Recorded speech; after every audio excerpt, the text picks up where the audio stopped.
Beyond Science, Conversations with Arthur M. Young. Interviewer Charles Fauvre discusses issues of science and consciousness with Arthur Young, honored inventor of the Bell helicopter, philosopher, and author of The Reflexive Universe.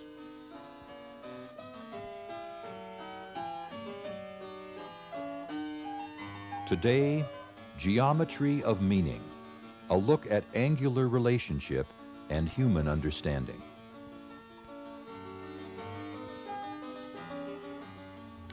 Hello, Arthur. Most people would think of meaning as something quite distant from mathematics, something subjective and relative, whereas mathematics might be considered quite objective or absolute. Yet you have a book called The Geometry of Meaning. What do you mean by that? Well, there was an earlier book called The Meaning of Meaning, and I couldn't get much out of it. But I began to realize that you could deal with meaning, which is a subtle, difficult thing, and I didn't want to get into that trap of saying the meaning of meaning, by through geometry. Now, let me suppose you look up the word justice. Mm-hmm. Well, it will. The dictionary will tell you, well, this would be a just decision. Well, what's a just decision? It's a right decision. Then you look up right decision, and you find that it refers you back to just decision. So you're caught in a circularity with words. If you're trying to define words, you have to define them in terms of other words. Mm-hmm. There doesn't seem to be any way of escaping from this closed system, and you would like to get some outer reference to get located, to be able to define things without having to depend on other words. Mm-hmm. And then I recognized that when you say a right decision, there's also a reference there to angle. The judge of an issue should not be partial to either party. You must be unbiased, right, independent, right in between. And if you try to stand something on its end on the floor, you'll find that only when it's exactly at a right angle will it remain there. Otherwise, it'll fall one way or the other. And we're practicing this all the time to best to be able to stand up straight. We're making minute corrections to keep the right angle. Mm-hmm. The word upright, we stand upright, stand up straight, and so on. Well, then I was struck by the fact that the geometrical mean between two extremes, the extremes, let's say, are plus and minus, it turns out to be the right angle between those means. It's not the point halfway between on the same line. That's just the average.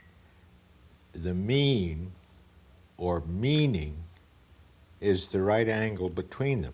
Mean and meaning, that's interesting. And it also mediates. Mm-hmm. There again is a play on words, because you could think of medium as halfway between, but mediating has more power than just being halfway between.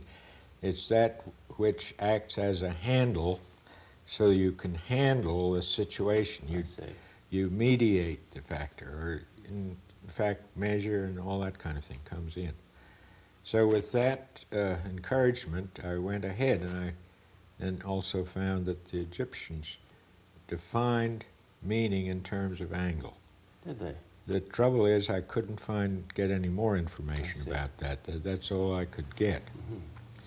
Well, if you recognize that there's a mediating axis across any other axis, or that every axis has a mediating axis, you can then recognize that there's really no such thing as a dichotomy.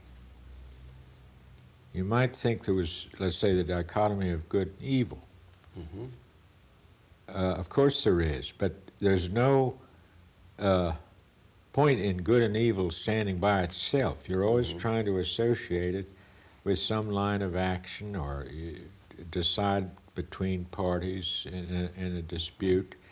There's always a practical application of the ideal good and evil. Now, let me give you an illustration of that. There's that old thing in the Bible about Solomon and the two wives. They both claim the baby, and they come to Solomon for a judgment. And Solomon proposes to divide the baby in two and give them each half.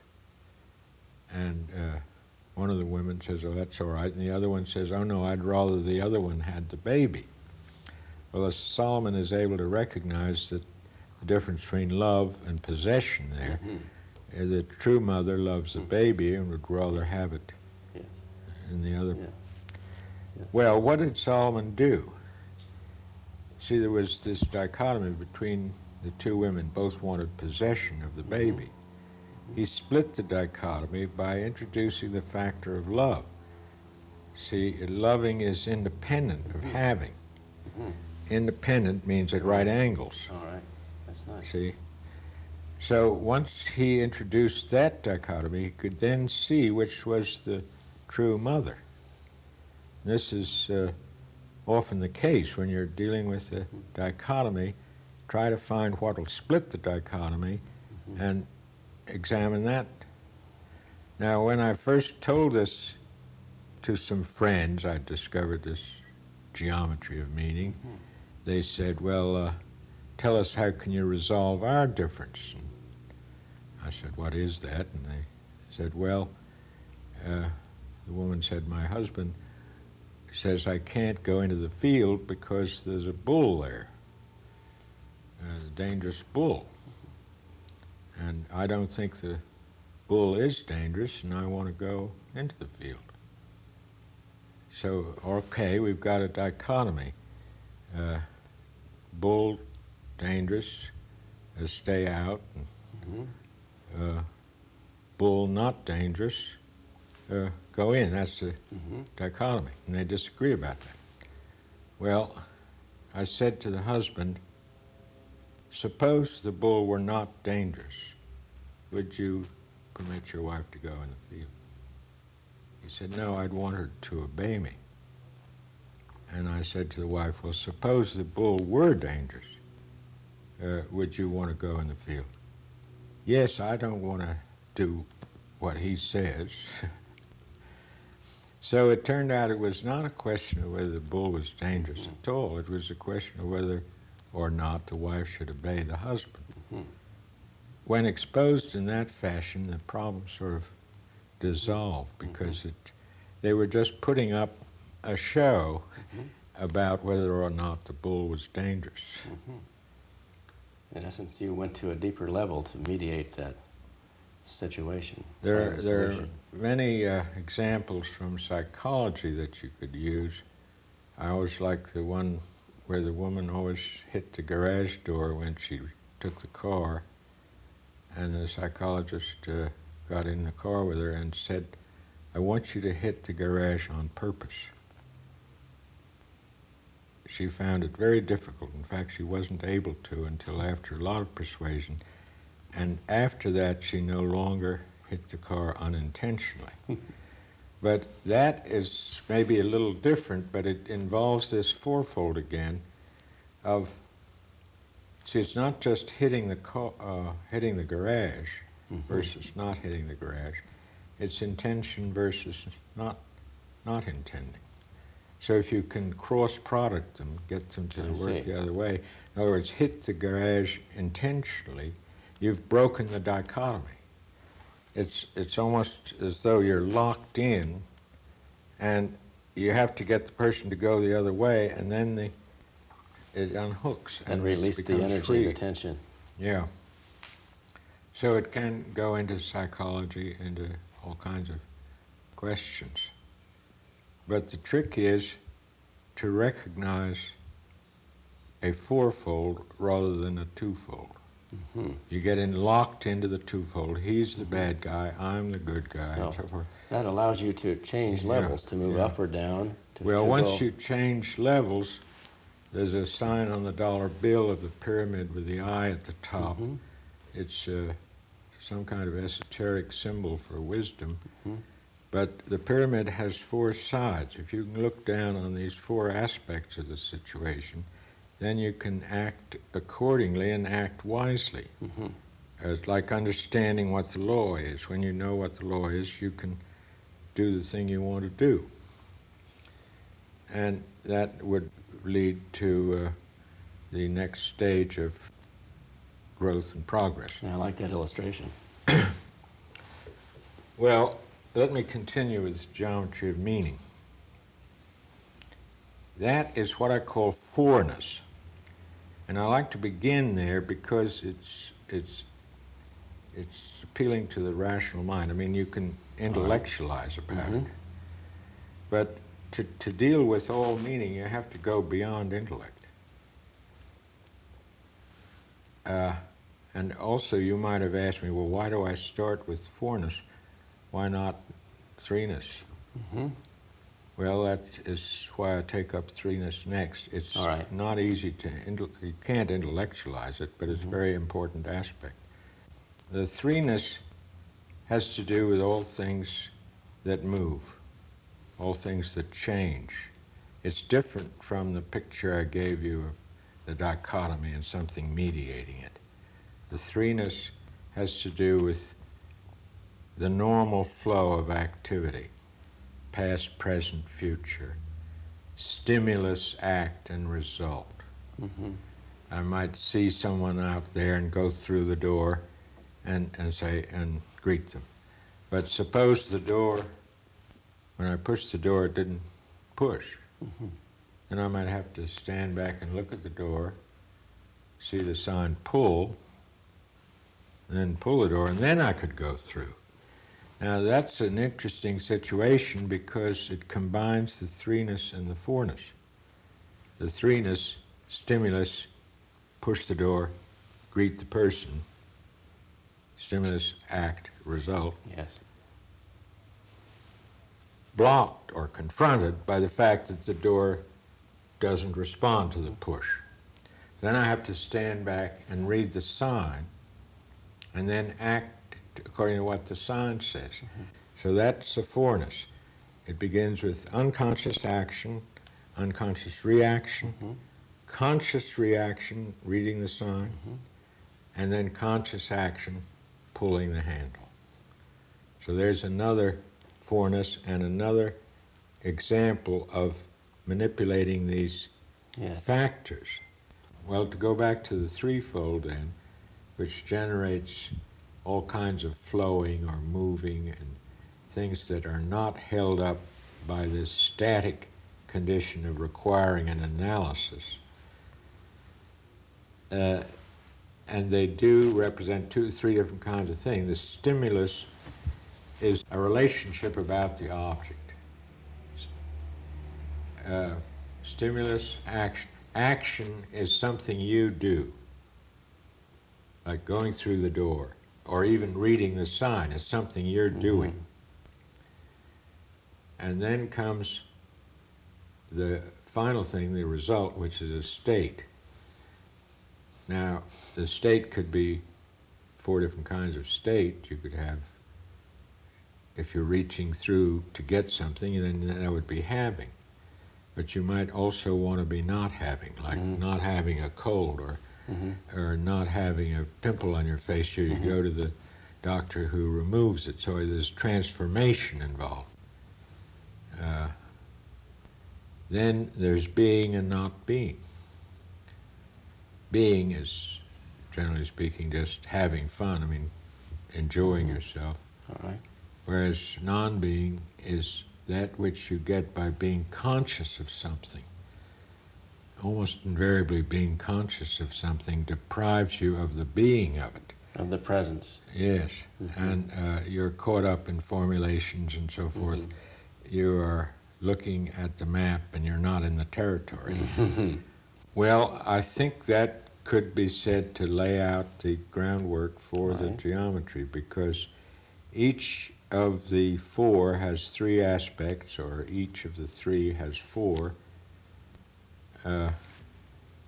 and you get through that 12.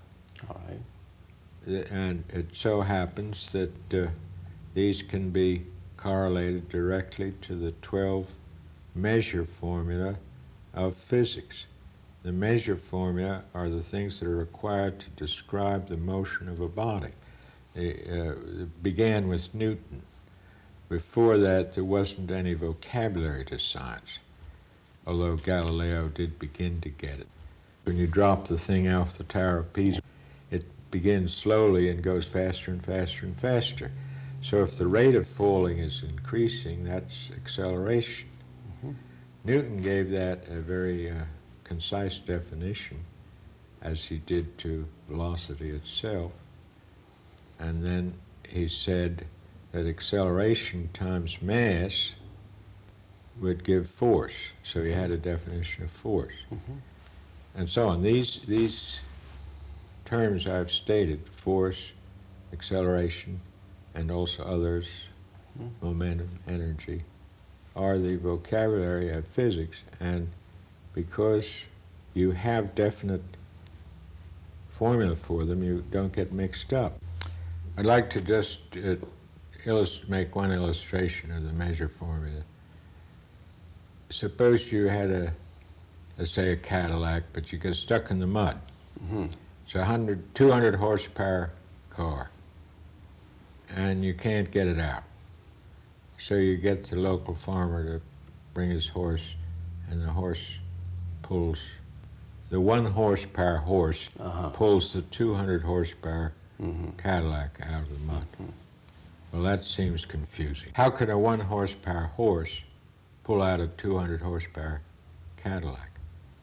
Now, that kind of problem would be confusing if you didn't have the measure formula.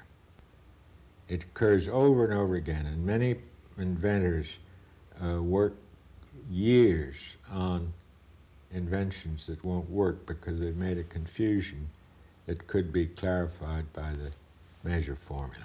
I see. And I think they're the heart of science, and if I had my druthers, I'd insist they be taught in school, and they would make a lot of headaches unnecessary. Yes. Hey, what does it say about life and mathematics that these simple geometrical ideas are so useful in explaining the things that we experience? Well, it's like this comment of Wigner, wasn't it remarkable that mathematics fitted reality so well? I don't think it is remarkable at all. I think we're built on geometry. In other words, like this right angle that I started, we wouldn't be able to talk about rightness if it weren't that geometry were there to tell us how to balance things, how to stand up straight. You see, I mean, we start from those origins rather than develop one thing independently of the other and then say, aha, isn't it remarkable that they fit? We're keyed to geometry from the beginning. When we're very young, we have to learn how to stand up straight, otherwise we fall over.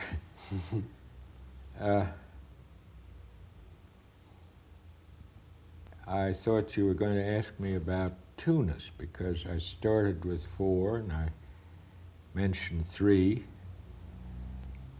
You might have asked me, why don't we have two-ness? Yes, I might have.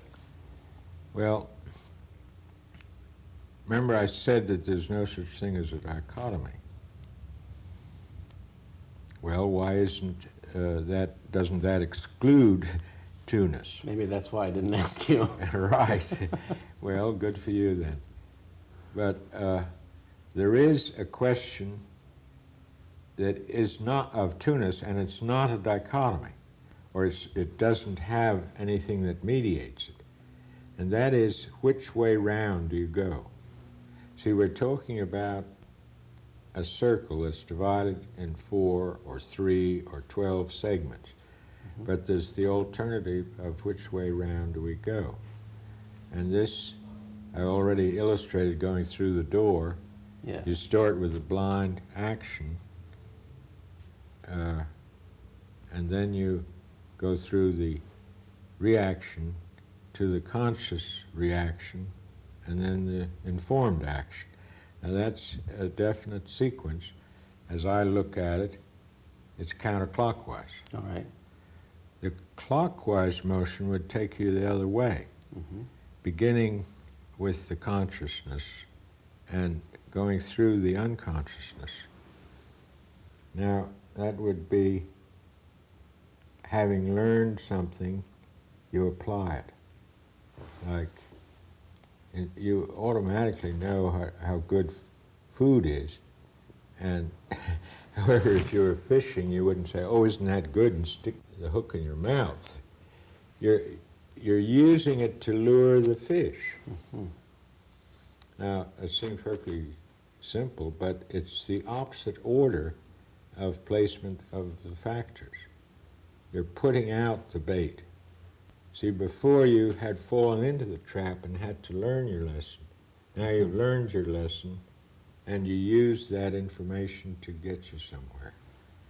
Now that difference is what I call the introduction of purposive intelligence. And it changes from cause and effect. In other words, the counterclockwise motion is cause and effect, to inference. To inference. Inference is the opposite of cause and effect. Cause and effect says if you have a fire, then there will be smoke. Inference says, oh, I see the smoke, there must be a fire there, let's go hurry up and put it out. Temporarily and in imagination, you're reversing time there, because you see that there had to be something before something to bring it about. You're putting things in you're doing the thing backwards, but by virtue of your intelligence.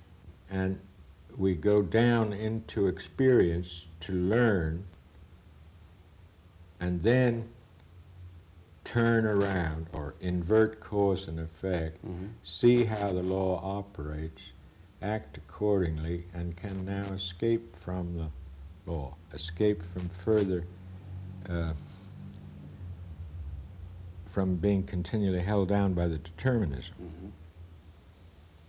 And even though I have to refer to another tape, do you recall that I was talking about how mass is equivalent to memory? Yes. And we gradually get more and more memory, more and more mass. Now that cannot continue indefinitely, because we'd stay with all this weight down on the bottom. We have to reverse it, to release the energy that was stored in this mass, forget our memory, and use our wits. Instead of memory, see this cause and effect relation through inference and get out that way. See, it isn't that we remembered how to get through this new problem. That would put us back with learning by rote. We're using our intelligence to get through the problem. And that is the beginning of the ascent. Arthur, I'm not sure that I'm clear about what you mean when you say that inference is the inverse of cause and effect. Well, I do have a more complete story in the book. Charles Lamb had the story of a barn caught fire in the lightning, due to lightning, and then the pigs were roasted, and they noticed that the roast pig was better than the raw pig that they'd been eating. So the idea caught on, and they started burning down barns to get roast pig. Now, I suppose a later ingenious inventor invented that a bonfire would do the same without going to all the trouble of building barns. But in any case, every time we make a fire in order to cook, we're acting in this way. We produce, I mean, let's say we say, would it be nice to have a nice broiled steak? Mm-hmm. So we build a fire to cook the steak. Now that may not seem to be an inference, but you have to think back how to get the fire to cause the cooking to cook the steak. You're using inference to understand, to get free of the law. You might even have burnt your hand and then say, oh, but I could use that method to cook steaks. Mm-hmm. So you're getting clear of being caught, trapped by matter, and using the matter to serve your own purpose. I like that description very much. Is there anything else you'd like to tell us? Well, it's just that that's the nature of invention. Yeah, over and over again, you find an effect. Often it's an unwanted effect, but then you say, "Ah, well, I can reverse my arrangement." I have the story of my uncle's sun motor, where it had mercury in the boiler, and the mechanic reported that the valve didn't work. In the mercury, it floated when it should sink. And my uncle said, well, just turn it upside down. And it worked perfectly then. So if you can observe what the behavior is, you can modify your expectations or your plans in order to use that behavior to your advantage instead of against your advantage. It is a separation of this involvement. You're getting clear of matter. It's really the beginning of this spiritual journey to step out of the enforced compliance of matter. I think it's time to wrap it up again. Okay. For today. I've really enjoyed the insights about the geometry of meaning that you provided us with, Arthur. Well, thank you very much.